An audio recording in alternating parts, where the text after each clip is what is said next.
I didn't have record on. That's a bummer. Because I want to know if your yoga pants give you an orgasm. I don't know. I don't want to talk about the company yet, but I'll talk about, without saying their name. Yeah. But they might. If they do, then man, then I'm their buying sales stock are gonna in the company and soar.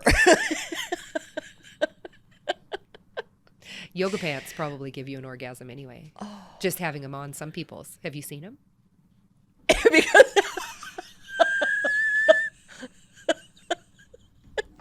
just saying. Seriously. Oh. Okay. You're like, is that rubbing your clitoris? Because I can actually see the outline of your clitoris. I can see the clitoris, and I'm a little concerned about how your class is going to go. Because I didn't want to see it the whole time we were teaching. I didn't want to see that the whole time I was teaching. Hi, Sydney. Sydney's joining us today, too. We had a photo shoot this week, which I was going to tell you about, too. And Sydney was so cute. Oh. I cannot even tell you. Like, most photographers, for one, are like, oh, my God, you want me to take a picture of your dog? Right. Because dogs don't cooperate. Right. It's a shit show. So I was like, if we can get her, great. No big deal. And it was the first time this gal had done any work for me. And she's awesome, by the way. Oh, cool. I'm super excited. She's like, I feel like we're just a great jive. But anyway, I sit down on the couch and Sydney literally just came up, sat down next to me. And you know how she sits like on her backside because she has bad knees. So that's why she sits that way. Sit both of her legs out, laid against me, put her arm against me, and just sat there and posed. This gal, Amber, she was like, oh my God, she is the sweetest dog I've ever seen in my life. She loves her mama. And she just loves attention. So she was like, this is so fun. So then the whole rest of the day, she wanted to be in every shot. Because she's like, I'm the star. She's like, I'm the star here. I'm much cuter. I'm like, yeah, you are. She's pretty cute. Yeah, she is. She's pretty cute. How are you? I am good. I'm so good. What's happened since last time I saw you? The wedding. My daughter's wedding. Oh God, our last recording was before that, wasn't it?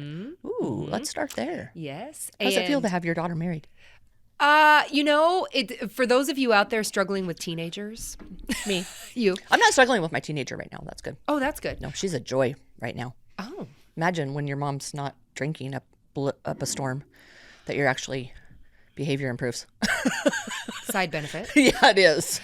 The cool thing about the wedding was my daughter's 32, getting married, so she wasn't super young. B, she planned the whole thing. And her attention to detail is extraordinary. And we had a wedding planner, which I suggest to all people. But the thing that was most incredible to me was that all the things that I worried about as a mom when she was a teenager, like, oh my God, are gone. Because she really knew what she wanted. There was no compromising with her about it. She got exactly what she wanted, if that makes sense, down to the flower with no input from anyone, if that makes sense. Yeah, good for her. Yeah. And a lot of that came from the fact that she paid for the wedding herself. She did? Her and her husband. Wow. Wow, that's impressive. They didn't want help. And the reason she didn't want help is because she knew if everybody pitched in, they now have ownership. Now they have a say. Correct. Right? Which is the way it works, right? And there's nothing wrong with that. No. It's like if you're going to ask somebody to pay for something, then they probably absolutely have some say in it. Yes. So her wedding bouquet was probably the most beautiful wedding bouquet I've ever seen. The pictures were Thank you. And they were so brie. They were. Right? Yeah. So that explains it now. I didn't know this part of the story. You and I have talked since then, but I didn't know that part of the story, that she had paid for it all on their own. Paid for it all on their own. That. And so therefore, every detail was exactly her. And she's an artist, so she made the boutonnieres, the hats. She's a steampunk artist, so the men wore bolero hats that she decorated, and the women wore little steampunk hats that she decorated. So everything was her, and it was really awesome to see her become herself. Yeah, for the first time. Because that picture. Oh, sorry, but that okay. picture you posted of her I don't remember exactly what you had written on it. It was, you posted on Facebook, and it was like, when you see your daughter, like, become herself, something along those lines. Stand in the strength of herself. Stand in the strength of herself. Yeah. And it was exactly what was happening in that picture, right? You could just see it on her. It was beautiful. Thank you. It's, it's interesting because Bree has always been strong, obviously, and kind of on the fringe, if that makes sense. She wasn't one to comply. For example, she was not expelled. What happens before you're expelled? Suspended from high school for wearing shirts that said "We are not sheep." Because shut up. Yeah. What year would this have been? 1990. Maybe 2001. Anyway, when she was in high school. So you couldn't wear a shirt that said "We are not sheep" in high school? Well, you can wear pajamas now. You can wear pajamas now. You can wear anything you want, basically. Oh my God, booty shorts. I see girls coming out of high school now, and I'm like, holy hell. Yeah. Ass cheeks, and then other people on the other end of the spectrum literally wearing their pajamas. I'm not kidding you. No, I know. Yeah, I teach in college. Well, things have changed every day. What happened was, this was right after Columbine. Oh. And so Bree has always not liked the Barbie doll group, if that makes sense, where they all look the same and they all, you know. Yep. And so her and her friends wore shirts that said, "I am not sheep." And she got suspended for it? She did. But it was interesting because her principal was my principal in high school. Oh. And so we march to the high school and I say, what is happening? And he didn't realize her level of schooling, if that makes sense. Yeah. He felt before because I made him pull her grades. I said, "Pull her grades, please." And she had like a 4.1 or something. Right. And she was on the softball team. And she, there's all these things. Right. But he just saw this fringe. Oh, she's wearing these shirts and she wears black all the time and, all this stuff. And he literally sat there and was like, oh. Yeah. So it was a pretty funny exchange. But to go from that to seeing her in her wedding, where she had 140 guests, where everyone really loved her and she literally could just be herself, was very powerful and inspirational to myself and all of her dads that were there, and very inspirational to the fact where you go, wow, I don't have to hide myself, and it's okay to put myself out there. And so it was which is interesting because it's what I teach, but she'd never admit that. Well, correct. Because she's not going to take it from you. No. What do you know? Yeah, I'm dumb. You just created her. Yeah. Fucking, that's no big deal. No, yeah. As a mom. Right? Yeah. I know, you just created a whole other human. Well, the other thing too is it's like the foundational aspect of it. We give our children foundation and you hope that or you have faith, because I don't really like the word hope, but you have faith that they will step into themselves. Oh, I know. You have faith about that. Yep. And I offered, give many offerings every day about, please let her do that. And so to see her do that was powerful as a woman and as a mom. And, you just kind of go, oh, okay, she'll be okay. She's good. She's good. There's a couple of things you said there that are making all sorts of thoughts go off in my head. The just being, someone's ripping down the street. Here. It's North Idaho. Just this morning, I was doing a daily meditation, which don't let me forget, I got to ask you about a guy too. I was doing a morning meditation after my prayers, and it's just this really quick, I think it's like 4 minutes long, but I love it. It's like a daily prayer meditation in addition to like a full regular meditation. But anyway, at the very end, he quotes a poem, and I don't know what the poem is or anything else, about like the swimmer floating in the water, like the hawk soaring and trusting the air to keep it suspended, to seek the sense of effortless being. And gosh, I hadn't listened to this for a really long time. And I was like, that's what I'm going to journal on this morning. So I, turned it off and was journaling about that. And like, what does that look like?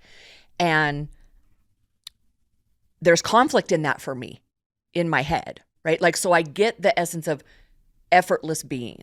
At first glance, it's like, okay, yes, of course, right? Just being true to who you are. Like you just explained, Bree having effortless being. Yeah. Right? And where that borders with, you're just enough the way you are. Don't try harder. Do you see where I'm going with that? Like this balance for me. And I wrote it. It was like, okay, there's times where I experience that effortless being, but they're not every day, right? And to balance that with my desire for myself and for everybody out there in the world to not accept less from themselves than they're capable of, right? So if someone isn't really truly being their full potential, to say like, well, being yourself is just effortless. Well, it's not effortless. Yeah. Does that make sense? Absolutely. And I will reference the Bhagavad Gita, spiritual book, Bhagavad Gita. One of the great teaching in there is no effort is ever wasted. Which reminds me, because what I see happening, what I've noticed happening is that people have dumbed themselves down in going, well, you're doing the best you can. When they're not. Correct. Right. Which is a lot of people. Let's just be honest, right? Well, and I've been that person. And Correct. I'll probably So have I. Yeah. And I'll probably be that person again. But maybe later today. correct. And I think when you say there's times when I catch it, it's like there's times where you catch that effortless being. And it generally is, for me, when I am present in the moment. I'm not worried about what has been or what could be. I'm literally in the moment. And I'm in my own skin. And I'm not worried about how people are perceiving me. Yes. And maybe it's that the work has happened to obtain the effortless being. Yeah, Right? absolutely. So there was work for the swimmer to be calm, body control, mind control, to lay in the water and not sink. Yeah. Right? So although the floating right then is effortless, an effortless state of being, there was work that happened in order to get to the place of effortlessness. Yeah. And the second part of no effort is ever wasted is you're only connected to the work, not the fruit of your work. And so this we'll use the swimmer as a reference. If the swimmer was only focused on the end of the swimming, he wouldn't focus on the work it takes to get there. And I think that might be what's happening. What I see happening a little bit is everybody wants to be an Instagram promoter. Everybody wants to be an affiliate. Everybody wants to do this. Everybody wants to have 10,000 followers or 100 million followers, but they don't understand the work that it takes to get there. Like it's not overnight. And you understand that. I mean, you're working. You're in it. And if we were only focused on the end, then the work wouldn't happen. Because that's when disappointment happens and that's when people quit. Oh, totally. And I face that every day. Right? I just recorded our live stream just this last week for the EML Academy prompts for the week of that the maps that I'm using to meaningful places in my life, right? Based on the Jordan Peterson Maps of Meaning book. Hey, it just happened to re-pop up into my life. But the maps I'm choosing to follow, because they really are leading to meaningful places in my life, are more obstacles than tools that pop up, right? Because inviting, which I got a really cool story for you, inviting people onto my podcast is obstacles, right? Depending on who they are, a lot of people will say no. If they have no idea who I am and how great the show is, they'll say no. right? Like Absolutely. publishing a book. I'm going to get a lot of no's before I get a yes, right? In my writings, like and helping people with their fitness through EML. It's nothing but obstacle, obstacle, obstacle, obstacle. Right? And Absolutely. when I did this week. I had a rough week. Where I doubted the work. I doubted myself, which then negatively affects the work I'm producing. Because if, like, let's just take a daily truth, for instance, right? If I'm writing and it's just me, I'm just writing what I'm doing, I'm showing up authentically in my words, then they're so well received. But if I view that they're not, well, maybe that didn't get enough views. Maybe enough people didn't read that article. How am I ever going to get to where 10 million people are reading my articles if no one read this article? See what I do to myself? When I do that, then exactly what happens? I don't quit, but I shift my sail to what I think people want to hear from me. Well, that's Right? the world right now. Yeah. Right? Yep. And then I write an article and I like people don't realize this, but I'll write something and I'll fucking delete it. Because I'm like, Sure. after I read it, I'm like, oh my God, none of that was what I would actually say. It's all what I think people want to hear. I just did it with like myself and Mel Robbins the other day, which I have no idea why. I was like, man, she is highly regarded, but she's so much softer than me. Maybe I need to soften my message. Like literally, But this it's is what I we do. It's what I do. I do the same thing, I mean, we're both in the people business, Yeah. really. And what I see is we've stopped, and I don't mean we, mean you and I. Right. What I notice in the world is people have stopped looking at obstacles as opportunities. Mm-hmm. And in the spiritual practice that I have, obstacles are powerful places where you go, you're doing really good work. You are doing really good work. I'm going to put an obstacle here for you to actually do better work. Yes, right? Like that's what obstacles are. I mean, the three elements of your map to meaning, which is your life, is there are tools, things that help you go along your path. There are obstacles, and then there's all those things that are meant to be irrelevant. That's a whole nother issue, is that we've got all irrelevant things being relevant right now. So then we're highly distracted by that. But the obstacle is either like, okay, stop for a second, think about what's happening here. They're basically just a little bump in your road to help you wake up. Yeah. That doesn't mean that you necessarily need to go completely to a different destination, which is what I do to myself when I'm writing. We all do. Yeah. Yeah, I do the same thing. And my aim for my life is to remove all obstacles so no resistance remains. Has been for years. Remove all obstacles so no resistance remains. But that doesn't mean that the obstacle isn't important. It means that the obstacle invites me to not only pay attention, but pay attention in a heightened state. Because if you're driving down the road, if you think about a map, you're driving down the road and, Google Maps now tells you everything, right? Tells you don't take this road, there's an accident here, there's radar here, there's blah, blah, blah, blah, blah, nonstop as you're driving down the road.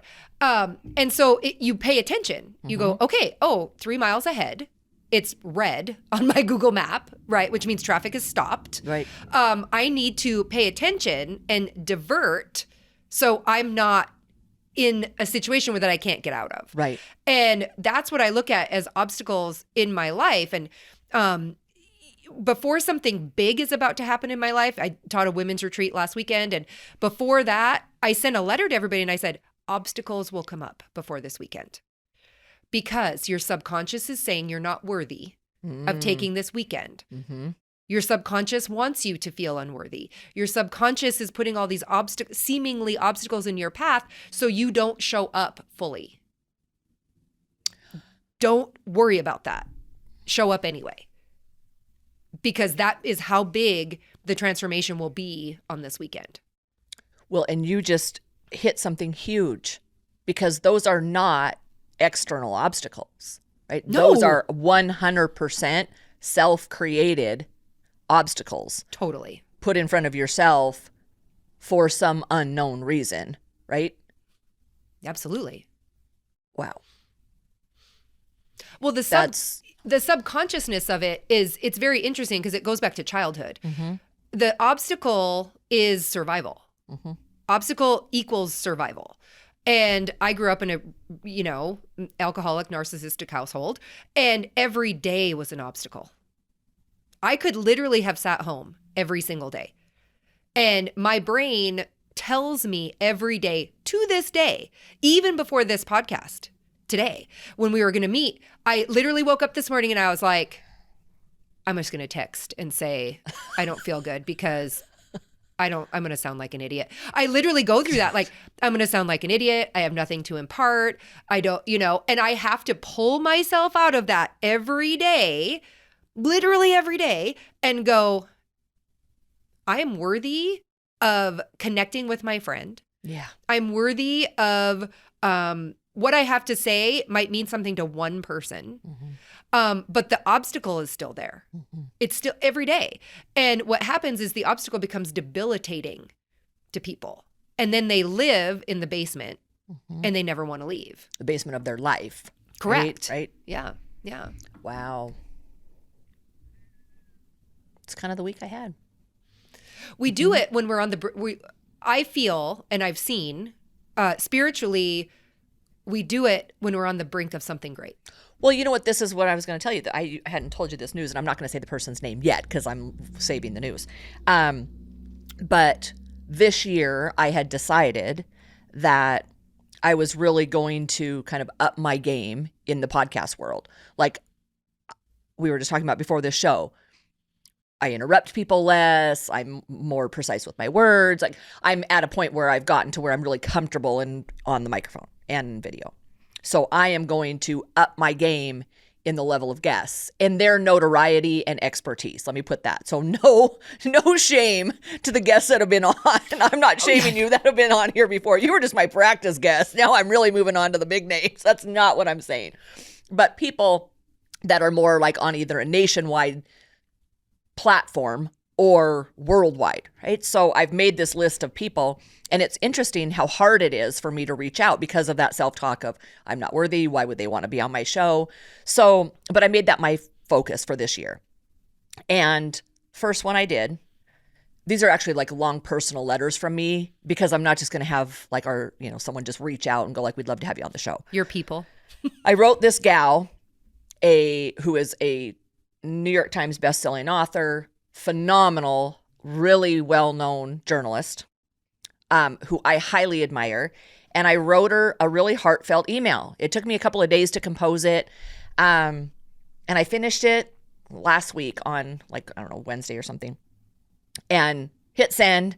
And then like at 8:00 at night, and I usually don't work that late. And I was like, it just feels so vulnerable, right? Which, God, I was creating all this around it, but literally, I woke up the next morning, had an email directly back from her that said, quote, Evie, your podcast looks absolutely amazing.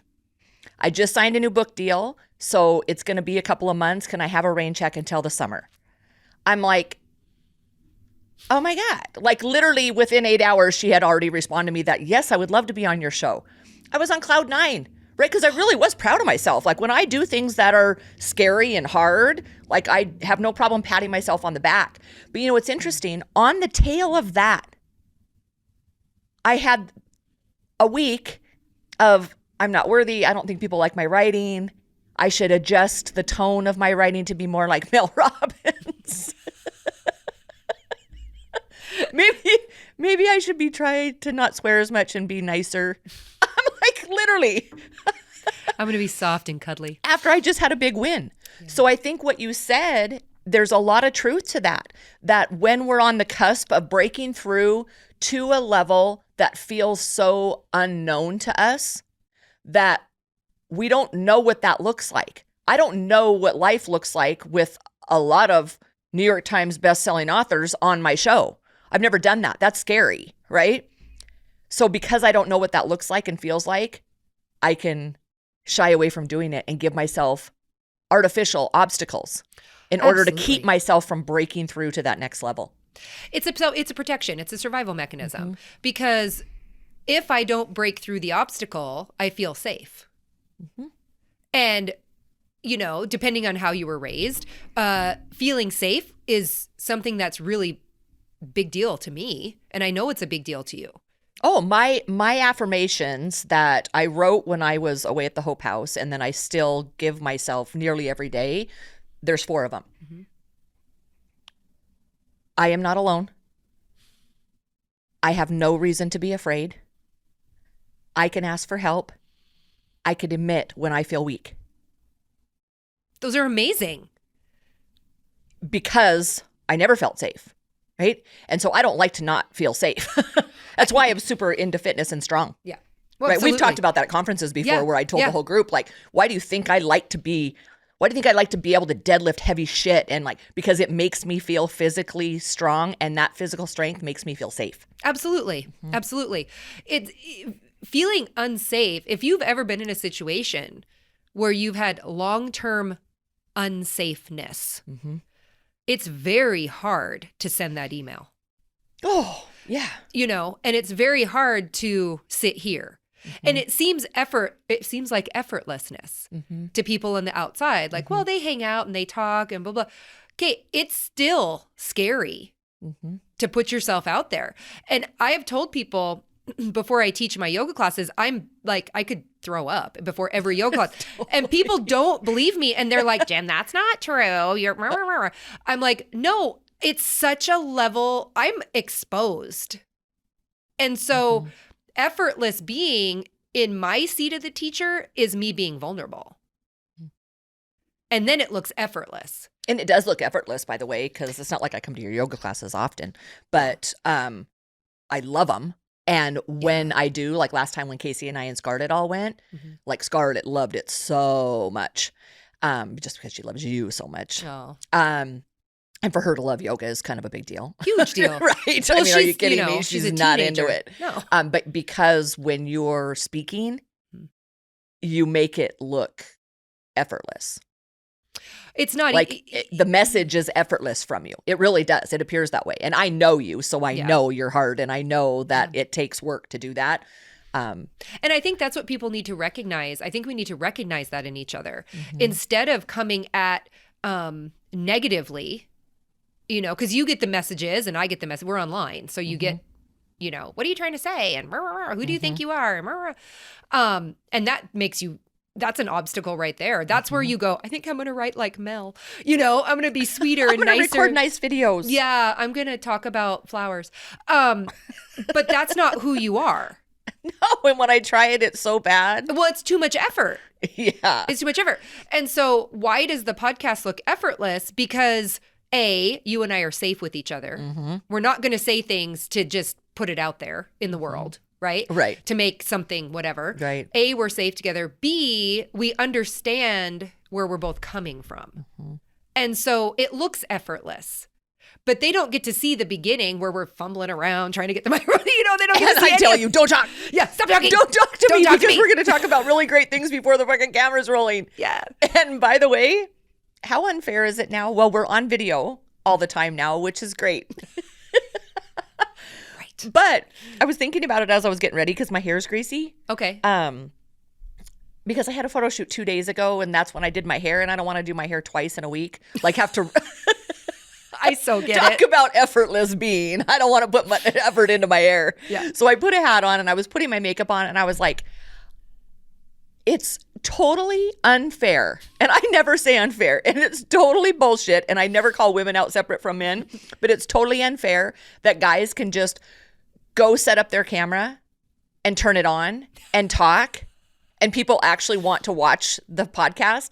If you and I crawled out of bed and did nothing, I'm telling you, people, and particularly women, would be like, why would they go on camera like that? They would be like, I was like, this is bullshit. Like, I got to put lipstick on and I have to actually look halfway decent. Yeah. And I had to plan my whole, I look like I'm going to yoga. You do. You look good. You look like what I would wear. It's just a fucking outfit because it's just a total costume because I'm not working out today and I'm not going to yoga and I have yoga pants on. But it's, well, Because it just kind of worked on film. But it also, like, is comfortable for you. Yes, And but so I you really want- want people to know, like, for the record, it kind of pisses me off that guys can just turn on the camera and go, and that I have to actually put on makeup, or people Yeah. probably wouldn't want to watch what I have to say. Well, realistically, I did put on lip gloss today I know, I can tell, and it looks pretty. for this because I don't, for the record.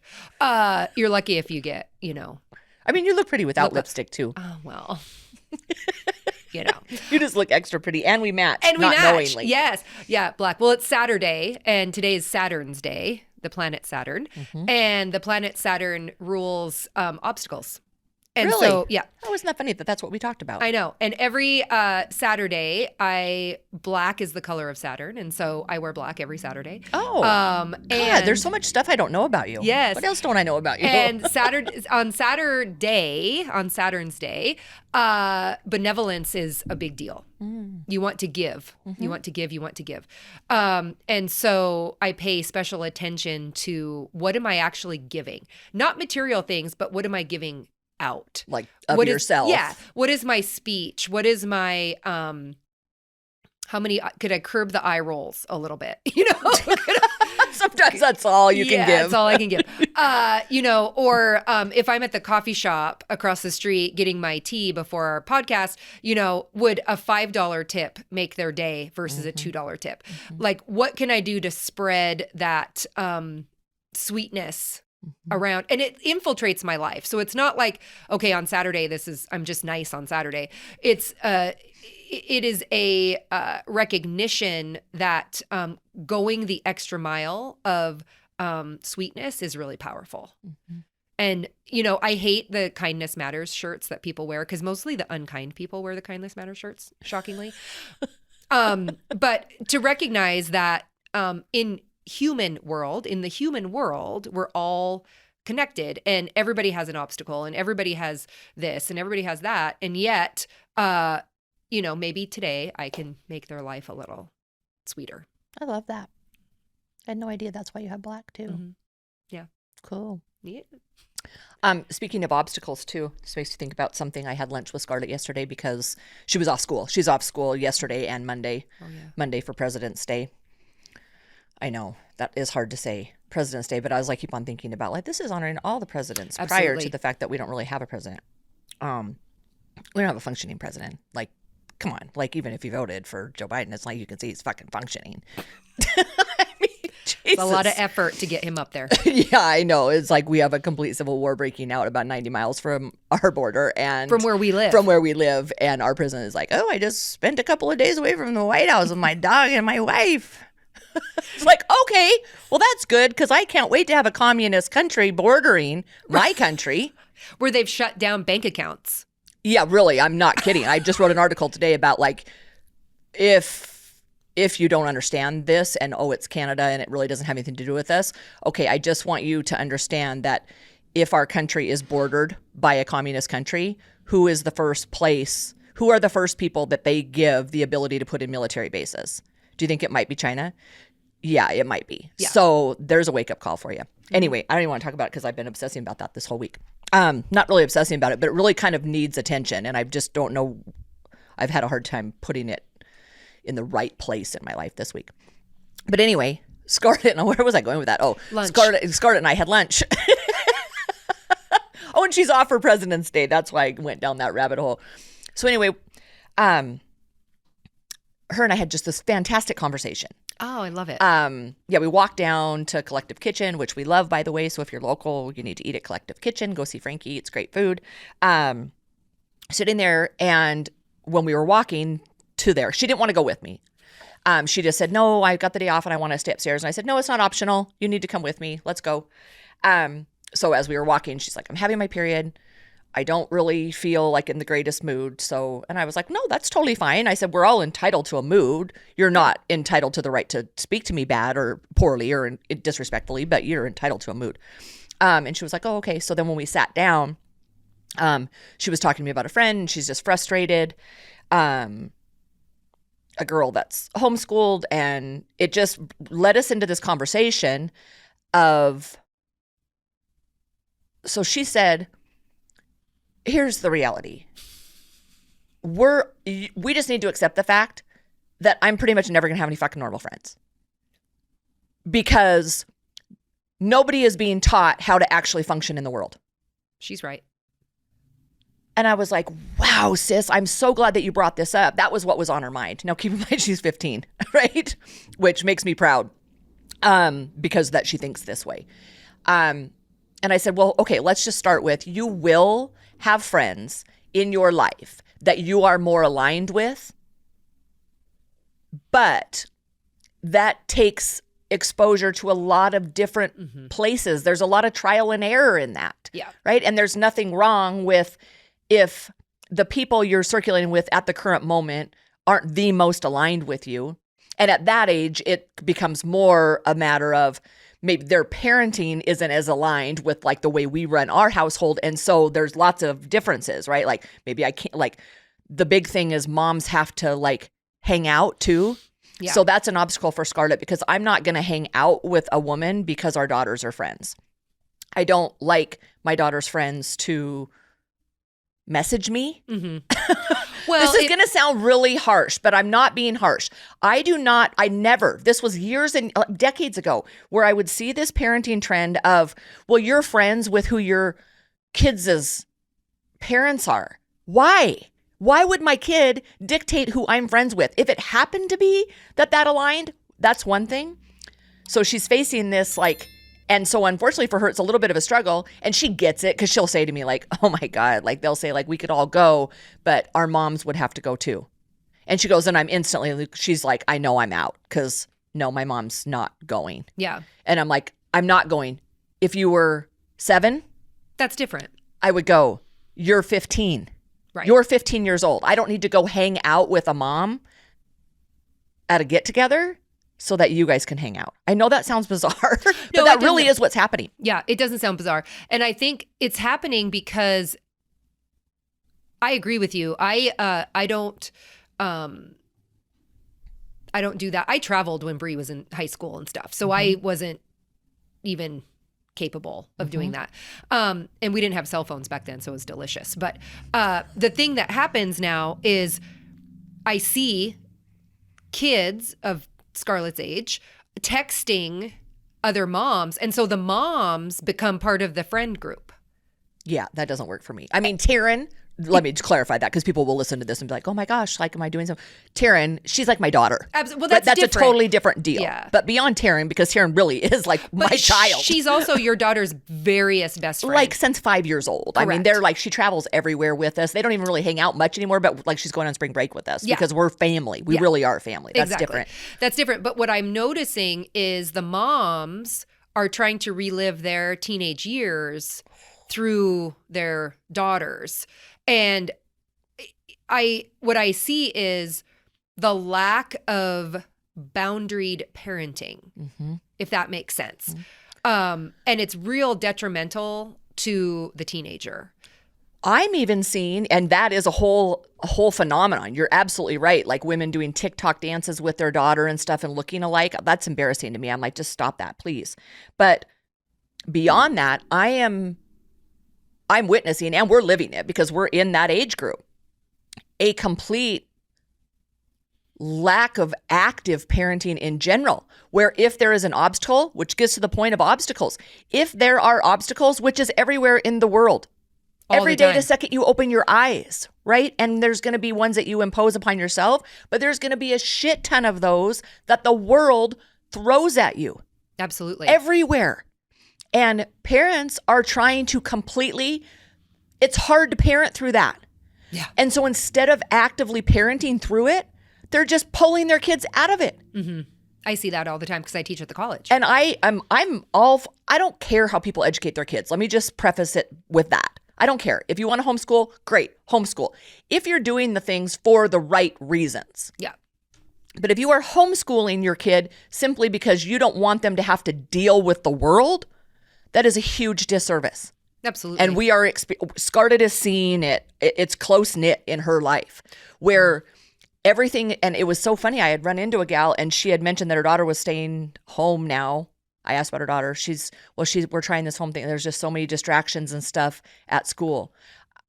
I don't know where I was like, okay, you're not asking me for my opinion. Yeah. But it's everywhere. Anything that you don't want to have to try to do the work of parenting your kid through, and teach your kid how to maneuver that. That's like parenting. Scarlett said it. She's like, Mom, I just am freaked out because I don't really know many kids at all. She said that are going to be adults with me. And so this is the world I'm going to live in. How are these people going to navigate anything? And I was like, well, sis, they're not. And that's already the problem that we're seeing right now. That's why everything is about pronouns and making sure everything is PC and you can't hurt anybody's feelings. Because if you were raised in an environment where you're just pulled out of everything that could potentially be a danger, a threat, make you have low self-esteem, or be scary, or you might really fuck up on, then you're just pulled out of it. So then you get out into the world and you're like, don't hurt my feelings. If you say something that hurt my feelings, you deserve to be canceled. Right. You deserve to lose your livelihood and be pegged a racist or a misogynist or a white supremacist. All of it. All of it. Right? Yeah. If you do anything that is an obstacle to me. Yeah. Well, we've definitely gone the other direction, and we've gone the other direction in many ways. For example, one of the best examples of this that I can think of is when I was in high school, and I've talked about this before. I have a disordered eating past, and I was 75 pounds and all this stuff. But that was how we were supposed to look. Oh, totally. Back then. And it was Diet Coke tab and No-Dos for, your daily intake. No-Dos. Do you remember those? Oh, No-Dos. Yeah. You No-Dos. take like 7 or 8 of those and drink a tab and you're good to go for the day. That's kind of how my whole entire high school career was. God, I haven't thought about tab forever. I know. However, because we do not want to make girls feel bad. We've gone the complete opposite direction. And we now have people disordered eating on the other end, and the obesity in our culture right now is because I don't want to quote unquote body shame you. Don't body shame me. And it's a trigger for people. And many of you know I don't like the word trigger, but it's a trigger for people. And it's a trigger because it's like, don't make fun of my kid is the trigger. Don't make fun of my kid. And it's like, I'm actually not making fun of your kid, but a 7-year-old shouldn't weigh 200 pounds. Correct. I'm sorry. They shouldn't. And you can't, and do you think you're protecting them by saying, it's okay, you can wear whatever you want? I have a girl in one of my classes who is large, and is dysmorphic about what she should wear, if that makes sense. Yep. I am not and this is just me, and God bless her for feeling like she can, but I will tell you, psychologically, she's having a hard time every day, all day. And no, people aren't saying anything like they did when I was in high school. We would say something to somebody like, whatever, the words, however, she's falsely feeling good in herself. And when the world rises up, because the world makes you wise, or it wizens you. I've talked about that on here before. When the world wizens her and she has a heart attack, or she has some sort of cancer outbreak because she's diabetic to the point of non-return, or she gets her foot cut off. Do you know what I mean? Or she's actually, this is going to sound terrible, but it is what it is. If she's passed over for a position. Correct. Right? Yeah. Because no one will say it, but they're like, I don't want you representing my company, because if you don't take care of yourself, you're not a very good face of my company. Correct. Right? Yeah. And she's wizened then. She's wizened. And what happens? We now go to the next layer of obstacle, which is depression. So now I'm not going to leave my house, and I'm not going to have any friends, and I'm going to be online, because if I'm online, then everybody's going to say, oh, you're so positive and you're so great and you're so blah, blah. But at the end of the day, when she's laying in bed at night, and maybe she feels great, I don't know, but I will tell you how I felt when I was 75 pounds and super thin. And why was I 75 pounds? Not because I was trying to be thin. Right. Because I was trying to disappear. You were suffering, right? I was suffering. You were suffering internally, and it was showing externally. Exactly. But in a way that was acceptable. right? Correct. Because people No different than being 100 pounds overweight and going, well, that's just who they are. Bullshit. I'll say it. I don't care what people think. I'm not going to be Mel Robbins. Yeah. You're not No. I'm not going to sugarcoat it. But I think in our country, 60% of our country right now is obese. Right. 60% of our country is obese. The number one prescribed medication in our country right now is metformin. I don't know what that is. Metformin is the diabetes medication that lowers your blood sugar. You can eat whatever you want. And it just tells your body like, shh. Tells your body to just calm down. And it also is cancer causing because you can't fuck with your blood sugar artificially, right? Artificially, and think that you're going to be okay. But the hidden danger of that is psychologically, which we all know is happening in our country right now. Psychologically, people are losing their mind. They really are. And they're losing their mind because they've been told to stay home. Everything's dangerous. Stay home, stay home, stay home, stay home. Everything's an obstacle. Yep. Just stay home. We're going to take care of you. So you stay home. When you go to the grocery store, there's supply chain shortages, right? If you go to the Walmart right now, the supply chain shortages are in the middle aisles. Cereal, macaroni and cheese, Stouffer's lasagna.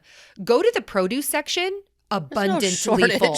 I know. In case we've never been affected by any of the supply chain issues. No, because we eat food. Yeah, I shop at Pilgrim, and it's like there's always veggies just growing out back there, and they bring them in, and I eat them. Yeah, and so, but the supply chain issue gets to be an obstacle of fear given to people. So they're like, okay, oh my God, you know, I'm going to have to hoard. Remember the toilet paper shortage of 2020? Yeah. I have to hoard my toilet paper because I'm in fear. And it's like, stop it and pay attention to yourself. Well, it was funny that Scarlett brought this conversation to me yesterday, and it was so good, which, by the way, if you're a parent, I don't really give people advice, but something that always does work for me, and it really does work beautifully for Scarlett, is that sometimes if I just kind of force a situation, it was 1 hour, right? We went for a walk. Halfway through the meal, she was a completely different energy. Absolutely. She had a light back in her. She was like, we didn't solve any problems. She's like, but having this conversation really helped. It goes back Have to those conversations, right? Like when you feel like your kid is just somewhat off, like you don't have to, what's wrong? What's wrong? I didn't ask her what was wrong. I was like, no, we're going to go to lunch. Like, let's just hang out. Because I really did selfishly want to hang out with her. She just doesn't want to hang out with me very often. But there was a weight lifted off of her because she was able to just kind of get some things off of her chest.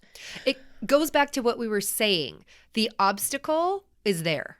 She didn't want to go. I had my period. I don't want to do it, blah, blah, blah. And then what did you do? You got her moving. So you went outside and you breathed some oxygen. And then you went out of her comfort zone, which is I want to stay upstairs. Yep. And you went to have lunch. And it was distractive. There was a lot of people around. Yeah, there was a lot of people. And you didn't go, what's going on? What's happening? What are you doing? How are you doing? Yeah, I wasn't drilling her. No. And so you organically allowed that to happen, which is what we do every day when we get up and we move around our house and we kneel down in gratitude and we have whatever, and then we go to work. It's like we always stop over the obstacle. That's the effortless effort, right? If people saw you at lunch, they'd be like, oh, Eve's such a good mom. Look at how effortless it is for her. They don't know that. They see me as Scarlett. They're like, you guys have the best relationship. I'm like, yeah, it's work. Yes. They didn't see you go get your ass out of bed and we're going outside. Yep. They didn't see that. And we don't show that to people. Yep. Why would we? Yep. Right? It's not their business. Like in the last podcast, we talked about mind your own business. Yeah. And so I think obstacles become obstacles when obstacles fuel fear. And then once you remove that, you went outside. You just went outside. Yeah. How easy is that?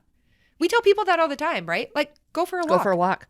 And I've had to take my own advice in that. I've been calling my home office my crack house because it really is like this little den of crack. Like I'm smoking a crack pipe in there. Because you love it. I love being in there. And I call it a den because it's just like you've been in there. It's a little darker than my office here. It's beautiful. But I recognized this week when I was in just kind of a in and out week, which by the way, we have to talk about me uninviting you over for the Super Bowl. I get it. I'm okay. I had a coffee with Becky to apologize to her too. Oh, for God's sake. You do not have to. We have to are talk good about that enough because friends, it's really girl. funny. I've never uninvited. So I invited you over to my house, but you know what? You're supposed to be here an hour. Don't come. Please don't come. Anyway, we'll talk about that because it's hilarious. But I've had to, when I was in that kind of a strange week, I wasn't doing my part in getting up and out of there. Mm-hmm. And I'm going to actually record a lengthy podcast about this whole working from home trend because it's catastrophic. Absolutely. I can tell you it's going to be catastrophic. Yeah. But again, changing your scenery. Right? Huge. It's absolutely huge. So we'll finish up on Scarlett. Casey and I had been just recently out for a walk and talking about we haven't done the best job in helping her figure out how she really is going to navigate that world that she's growing up in. We blow it off as like, what the fuck is wrong with these people? Yeah. Like everybody's overly sensitive. Everybody's afraid. No, I'm not going to do things with you and this girl and her mom. We've just kind of blown it off as ridiculousness because it really is honestly just it's ridiculous. But she has to have the tools to navigate it because the world she is growing up into and that she's going to be interconnected with no matter what, she doesn't have a choice. She has to have some skills for that. And I told her that at our lunch yesterday. I'm like, me and Dad have not done the best job because we notice it like in her behavior to things. She's just like, well, that's just absolutely stupid. That's just ridiculous. And she just blows it off, right? I agree with her, but that isn't going to solve, it's not going to solve the equation of how does she mesh into a society that is going to be wired for whatever obstacles in your way. It's looking like it's the government or someone else's responsibility to fix that for you because you're not supposed to ever have any obstacles. Right. Painful. Yeah, it's a biggie. Yeah, and I don't have the answer. Like, I mean, really, it's like I pray on it. I've been writing about it where like what tools can I provide her to help her navigate a world that is something I never would have expected her to be having to navigate. You know, none of us expected any of us to have to navigate it. And because there's a huge difference between making fun of someone and then there's a big difference between not hurting their feelings. Correct. Does that make sense? Correct. So I don't hurt people's feelings and I don't make fun of people, but I will tell you, especially if you're my student, and at women's retreat, I had this conversation with somebody. They were like, I want to leave. Because it's big. Mm-hmm. The obstacles are big. Like, I got to get home. I just got to get home. And they just want to get out of there. I get it. Right. Because it's so much deep work that you're like, I just kind of wanted to come and hang out and eat chips. You know what I mean? But my thing was, no. You literally have 12 hours left, 8 of which you'll be sleeping. And the end of the retreat, it's like all the work that you did, you're missing the fruit. You know, the end of the retreat is the most powerful because it gives you the tools. And it's like, you can't say to somebody, I don't like you. Like, I cannot like people. I can have a visceral reaction to people. I can be okay with that. It's okay. And it's a protective mechanism, right? Like, I don't want to hang out with somebody who just killed someone. Right.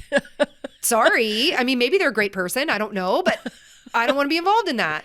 And I should be able to say that. And Scarlett should be able to say, my values, my internal code of honor does not align with yours.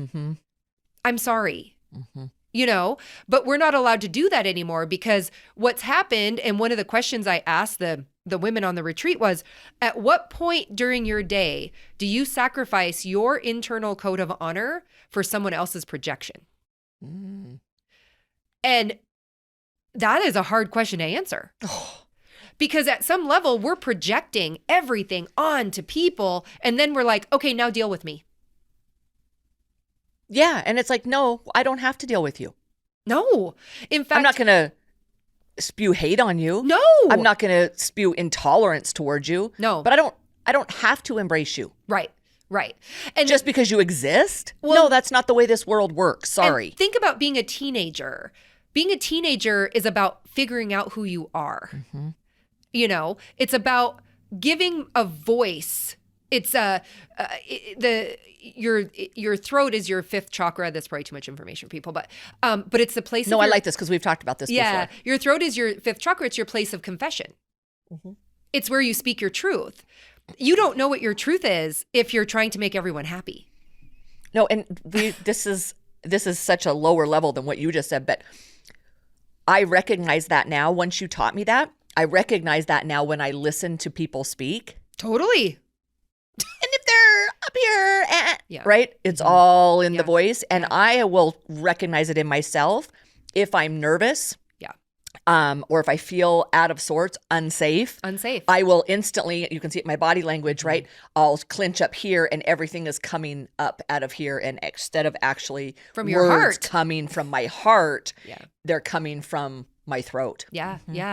And I think teenagers... Pay attention to that, guys that are listening. Pay attention when you are having conversations with people and listen to yourself. Listen to yourself. Mm-hmm. One of the things that's popular right now is called vocal fry. Have you heard of this? No.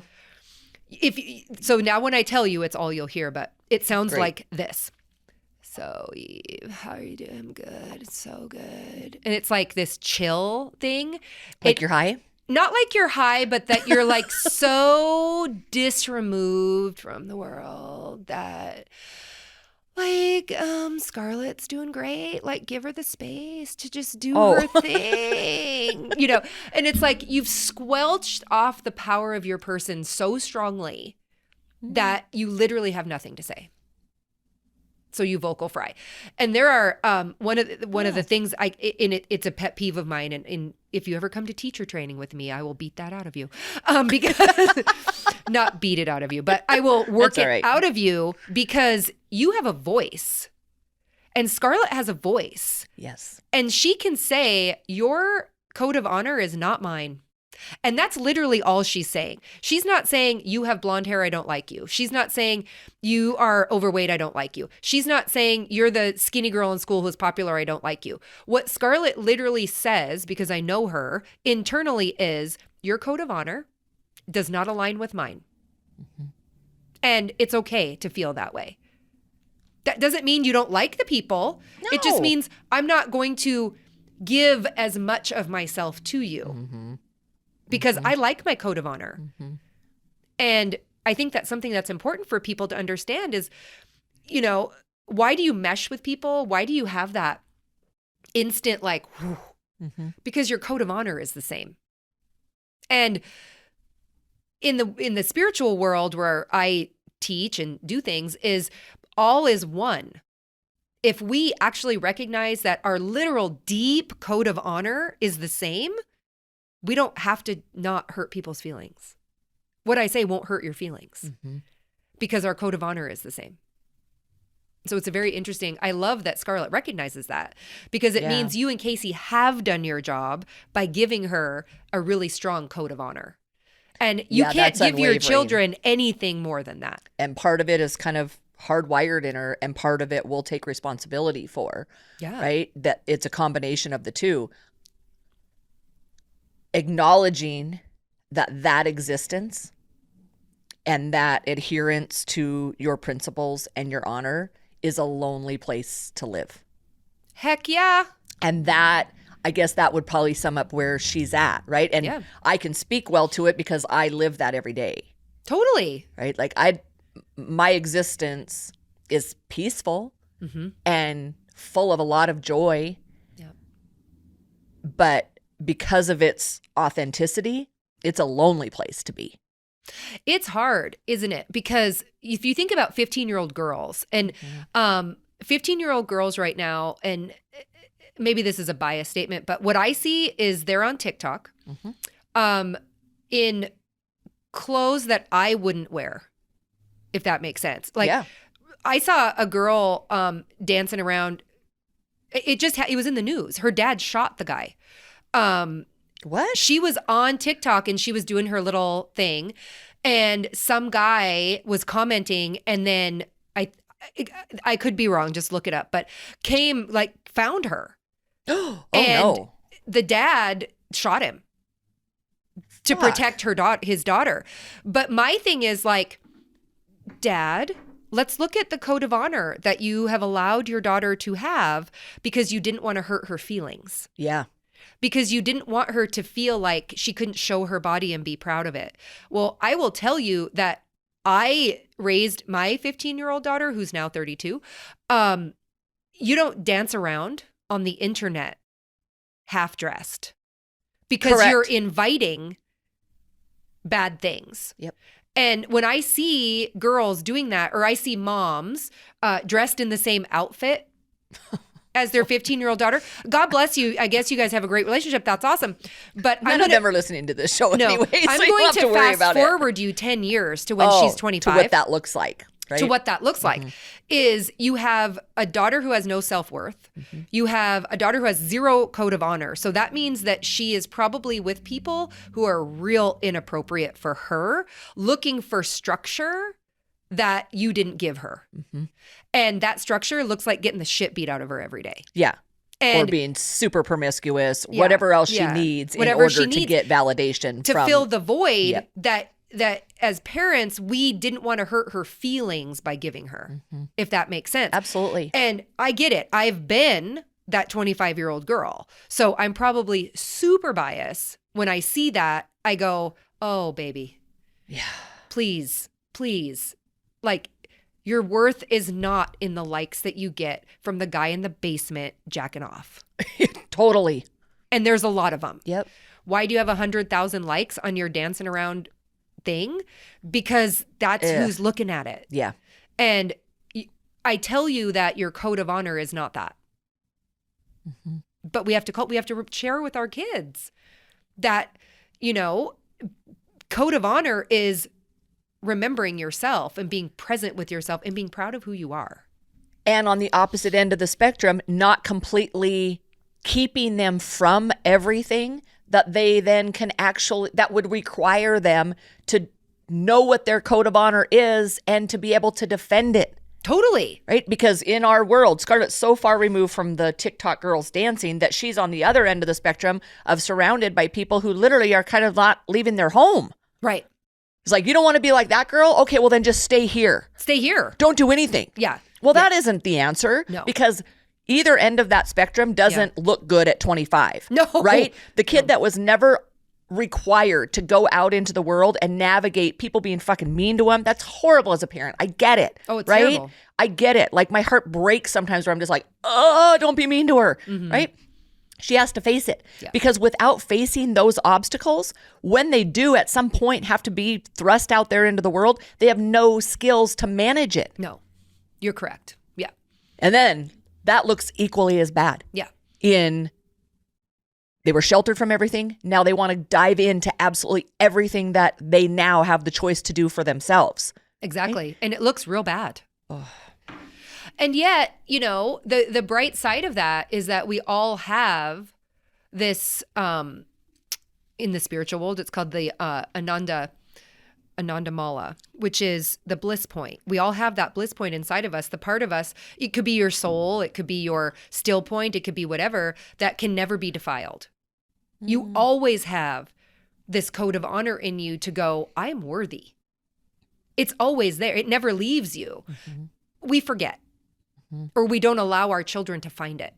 Yeah, and teach them, help guide them. Yeah. That's our role, right? Like that's it as a parent. Yep. It's like just to teach them, give them every tool.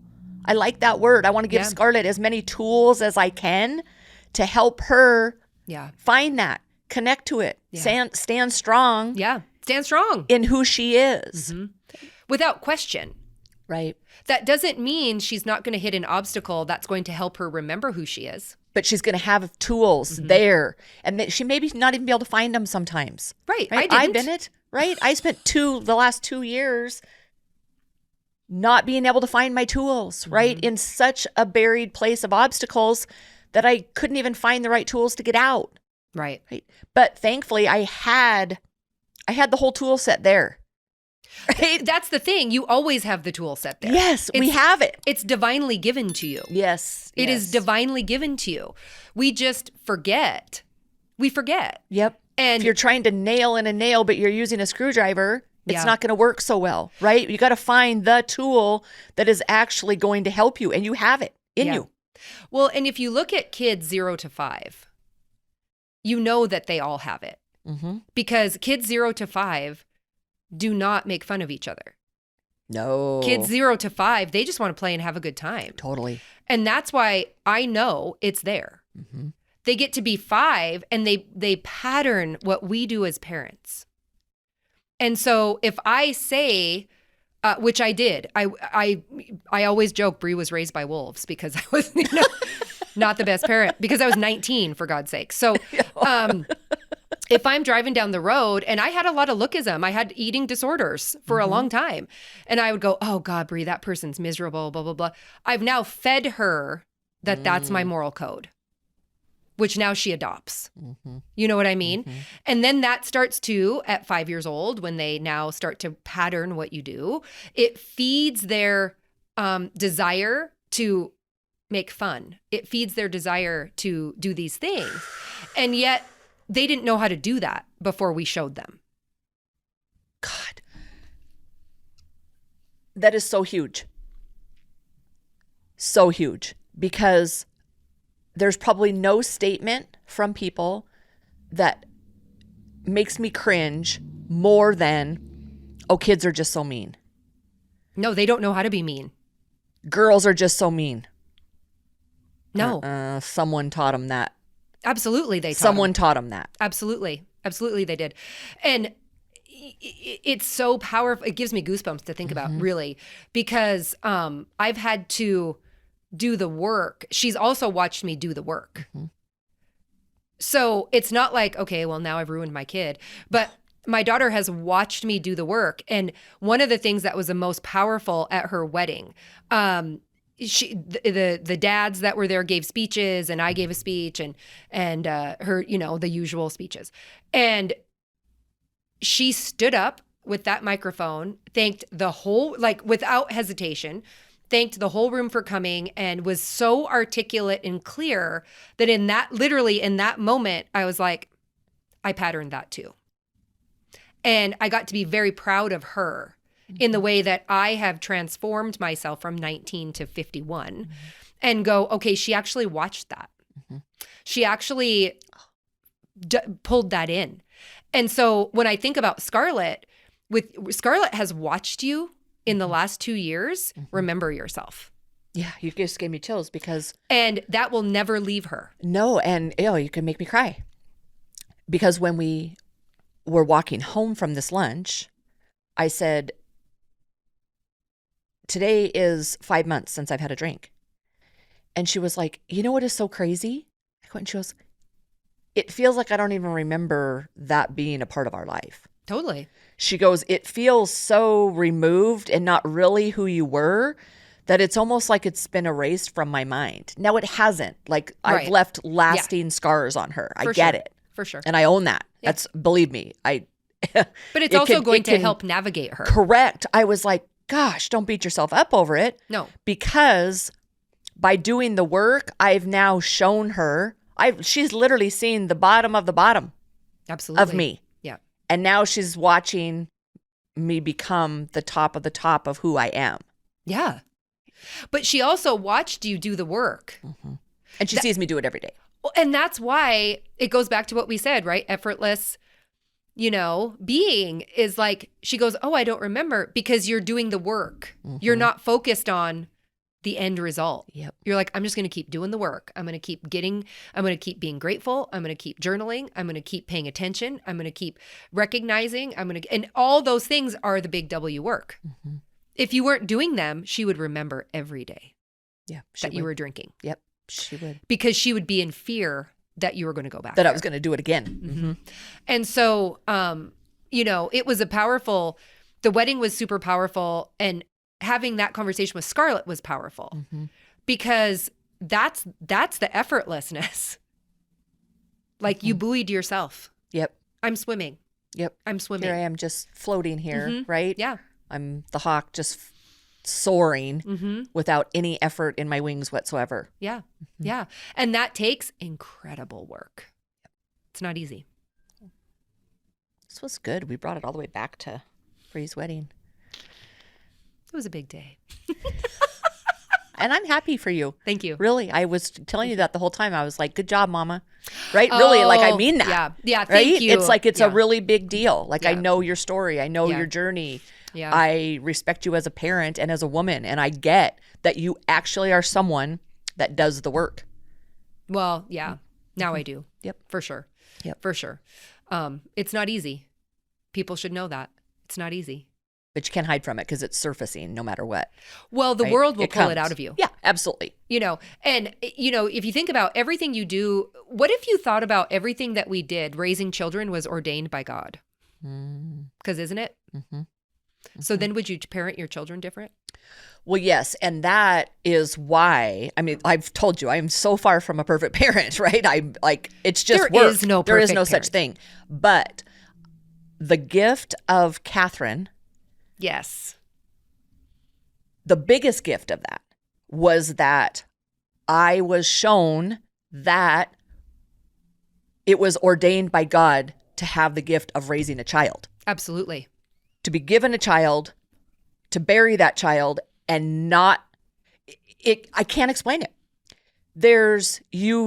It's the biggest reality of this person is not yours.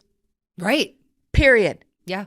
To hold her in my arms and then instantly give her back to God, Yeah. you get it. Yeah. It's a hard way to learn it, Yeah. but it was the biggest gift because I've been able to take that Yeah. into my approach with parenting Scarlett. She is not mine. Right. She's not mine. Yeah. Yeah. Like, and wow, our story to even become a part of our whole family is a miracle, right? Yeah. So I've always taken that as everything about raising her is ordained by God. Yeah. It gives you the code of honor. It allows you to cement your code of honor because that's all you can give her. That's all you can give her. The rest are her choices. And it's really her path. I mean, you know, my daughter had her path and I wanted to shape it Of course. because I have So much easier. we feel like we have clear vision into their life, you know. But if I gave her a good moral code or a good code of honor, I know she's going to be fine. Even if she makes bad choices, Yep. she's going to come back to that Yep. and still be okay. Yep. And even if the world does something to completely break her, Totally. Yeah. Yeah. you can't protect him from it. No. And it could be, I always think the world doesn't break you, it breaks you open. And Oh, I so love that. sometimes you have to go through that kind of broken openness in order for you to feel, to remember. Yep. That's a great place to leave it. Yeah. Do you have a truth? Do I have a truth? You always start with me. Do I have a truth? Yes. It's like my little sleight of hand I I get know. to do. I like it. Because I'm buying time until I can think of one. I know what's happening. My truth is this. I always give credit to